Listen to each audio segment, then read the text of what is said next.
কাপ্তাই হ্রদে মাছের উৎপাদন, আহরণ ও বাজারজাতকরণের দায়িত্ব বাংলাদেশ মৎস্য উন্নয়ন কর্পোরেশন বিএফডিসির। প্রতিবছর বর্ষায় মাছ প্রাকৃতিকভাবে ডিম ছাড়লেও পলি জমার কারণে ভরাট হচ্ছে হ্রদ, সংকুচিত হচ্ছে মাছের প্রজনন ক্ষেত্র। ফলে হ্রদের প্রাকৃতিক প্রজনন ব্যাহত হচ্ছে, দিন দিন কমছে মাছের উৎপাদন।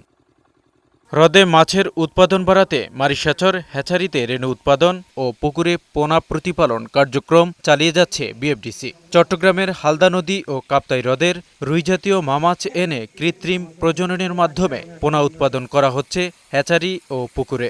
রেণুটা আমাদের হাউজে দেয়, ডিপটা হাউজে দেওয়া হয় হ্যাচিং বোতলে দেওয়ার পরে আমরা ওটা আবার পুনরায় আমরা গোলাকার সার্কেল হাউজে রাখা হয়।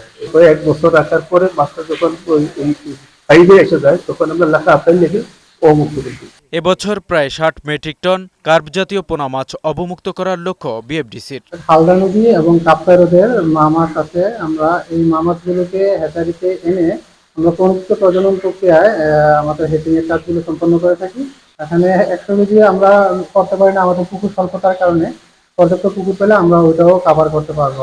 মাছের উৎপাদন বৃদ্ধির পাশাপাশি হ্রদের টেকসই ব্যবস্থাপনায় দীর্ঘমেয়াদী মাস্টার প্ল্যান প্রণয়ন ও বাস্তবায়নের দাবি স্থানীয়দের। এমজে জুয়েল, বৈশাখী সংবাদ।